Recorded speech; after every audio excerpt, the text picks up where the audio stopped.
Hey guys, happy March 1st. And I want to talk about setting goals and creating a goal getter planner so that you can plan for how much in sales, how much in revenue that you want to generate this upcoming month.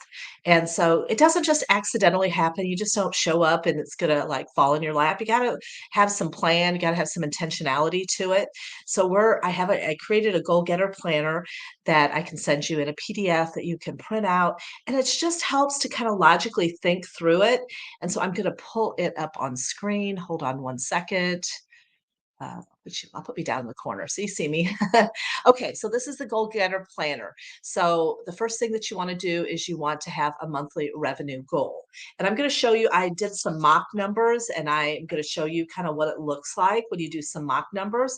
But this kind of helps you strategize what you need to do. So we're going to go with a monthly revenue goal of we'll say 10,000. I mean, that's an easy number to work with. So you want to hit 10,000. So how many sales do I need to hit? Um, how many sales do I need to hit that goal? Okay. Well, so we're going to wait on that one. I didn't get that one, but the monthly revenue goal is we want to get 10,000. So we're going to work backwards to figure out how many sales that we need to go. So we're going to jump down here.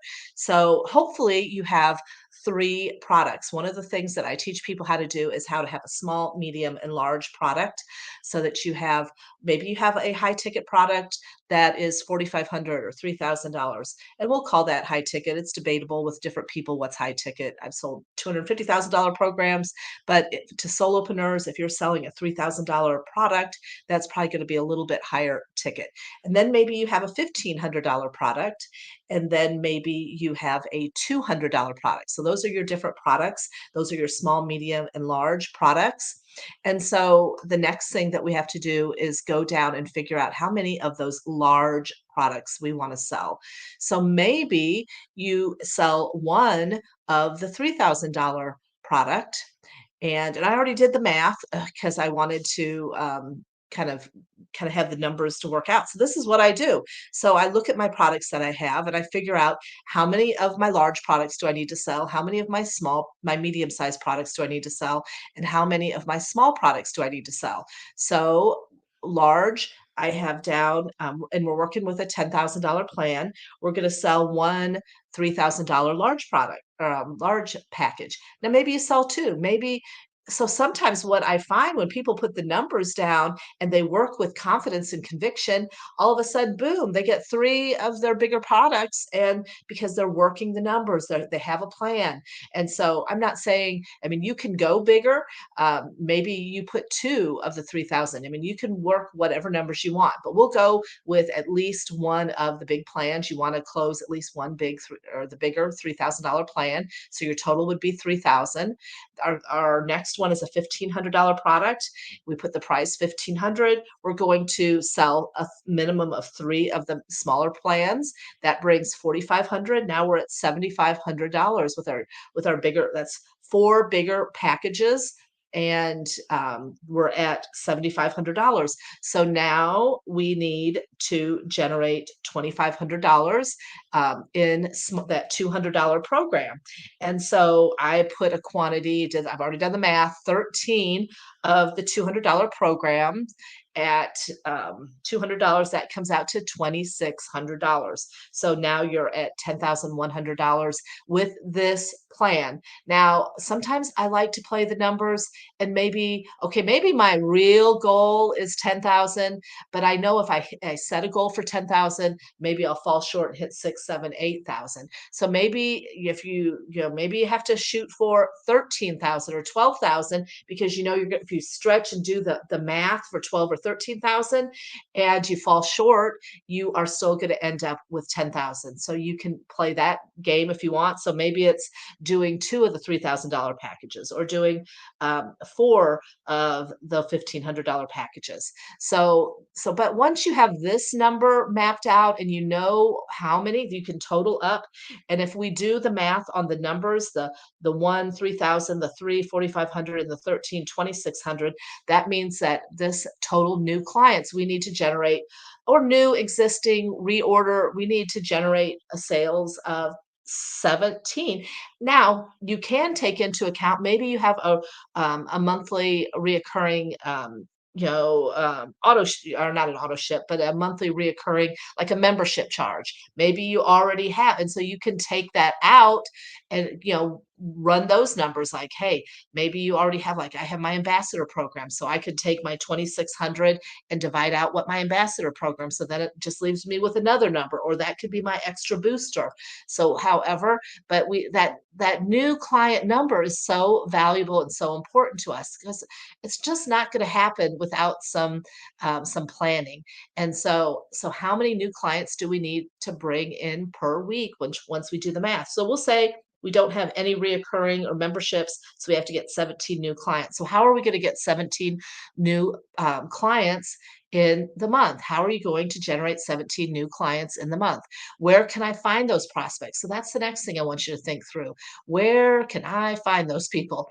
Are you nurturing a community? Do you have an email list that has a pretty good number of people? Do you are you working LinkedIn? Are you networking? Are you networking online? Are you networking in person? So so you really need to know where you're going to find your prospects and work through those resources that you have. How many appointments do I need to hold per month and then per week?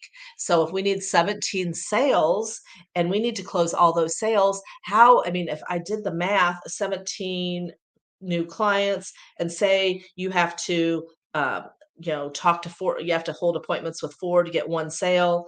That would be 68 appointments. You might be like, holy cow, I don't have time to do 68 appointments. That would be 17 appointments a week. So, no, I don't think you need to necessarily do that. So, you got to strategize. How am I going to get so how am I going? So, I would say the top two, the higher ticket, those are going to come from your one on one calls. You definitely need to book calls to get those higher ticket. But that smaller price, that could be through Messenger, that could be through automation, that could be doing a workshop, a masterclass, a mastermind, sending an email program out and doing a special, like, hey, it's normally $200, but I'm doing a special discount and doing it for 150. Here's the link if you want to take advantage. So you have to you're probably going to have to strategize this low ticket bigger number on what your game plan is for that. And of course, if you want to book a one-on-one with me, we can talk through some of these numbers and how to make that happen. But where can I find those prospects? How many appointments I need to hold? Well, we'll say we're going to go with this four, that we want to get four of these one-on-one coaching clients. Actually, let's shoot. We want six of those one-on-one coaching clients, either the 1,500 or the 3,000. We'd like to get six. So maybe to get six of those, maybe I have to talk to maybe I have to talk to 5 people to get 6 of those, or to get 1 of those, one-on-one coaching clients. So for every 5 presentations I do, I get 1 of those one-on-one coaching clients. You never know, everyone has a different closing ratio. So for this month, really track your ratio. How many appointments are you holding? Maybe at the end of the month, you hold 20 appointments, you get 2 one-on-one coaching clients. So that means for every 10 appointments you hold, you get 1 client. That's valuable information to know, is your closing ratio. But say it's for 5, you talk to 5 people, you'll get 1 one-on-one coaching client, and you want 6 of those one-on-one coaching clients. That means that you need to have 30 presentations divided by 4. That means 7 presentations a week. Now, the other thing that I would do with this, and hold on a second, let me move this down. Let's go down a little bit. So how many do we need to hold per month? How many do we need to hold per week? So we need 30, we need 7.5 per week, so we'll go with 8. So how many appointments do I need to book per day? Well, I always recommend try to book 2 a day, 2 a day, and total presentations needed. We need to have at least 30. Now let's go down to some of the best prospects. If you've been doing this for a little bit, you might have some low hanging fruit. And maybe it's someone that you met with 6 months ago. Maybe it's circling back around. Maybe it's someone that said, "Oh, I'd really love to work with you, but I need a little bit of time." By the way, we're entering into tax return season. Some people are going to be getting tax returns, so they might be open and receptive to, investing in their business. But go through and list some of your hottest prospects, and you can put, beside their name, what you would like to see. Maybe it's the $200 membership or the 200 small package, or maybe you think they might be open to the 1500 or the 3000, but kind of have an idea. Because say if you have 5 people that really have indicated they want to do one-on-one coaching and you need 6, well, hey, I would immediately so early in the month circle back to all those people and say, hey, we talked 6 months ago. I think it would be a really good idea for us to hop on a call and have a conversation. I have some really cool pricing that I'm offering, a really cool opportunity I'm offering. We haven't talked in a while. What's your schedule? I would love to work with you and have you take advantage of my Luck of the Irish sale or my Luck of the Irish month or whatever you want to do. I'm being a little funny with that, but it's March 1st, so let's have fun. But yeah, you probably have some low hanging fruit. I mean, for one of those programs. So then you could say, okay, if I get, so here's some of my low hanging fruit. I'm going to start there and then prospect out from there. So you can kind of from your low hanging fruit or your hot prospects that you have, you might be able to get half of your sales that you want just from there. Then you're like, okay, I need to do some really serious prospecting. What do I need to do to get in front of people? Who do I need to be talking to? Who's my ideal candidate? Who do I want to book? Who do I want to have a conversation with? Who can I help? Who do I think could really benefit from what I do? Make a list of maybe your secondary people that you want to talk to. And then the last thing that you want to do starting today, as I challenge you, is to track every single one-on-one conversation that you have and the outcome.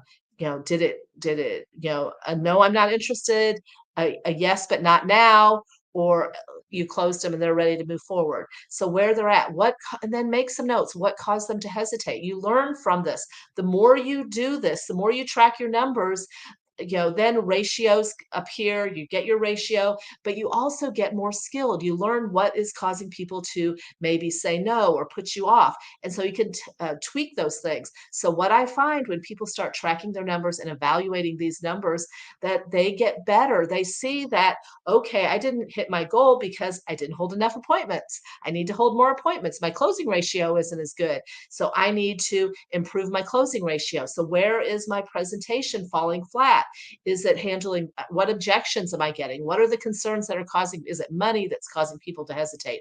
Maybe I need to have some type of a payment plan or a program in place. So what am I missing? Maybe I need to value stack, add more value to it. Um, so anyway, this is just a quick video. I hope this helps. If you want to book your one-on-one coaching session with me, if you're an ambassador, of course, book that. Let's work your numbers. Let's plan to have our best month ever. It's a big full month in March. People are spending in March. It's always been a really good month. They feel good. The sun's out. We're going to have time change. The weather's changing. People are ready to blow up their business and get out of this yucky cold weather. So let's do our sheet. And these are some of the numbers that I did. I actually I mocked it up with 10,000 and I chicken scratched it. But then you can, have your list of your prospects. And then if you want, I have another sheet that I'm going to use to actually track your appointments so that you can keep track and really track ratio, because that is such a valuable piece of information.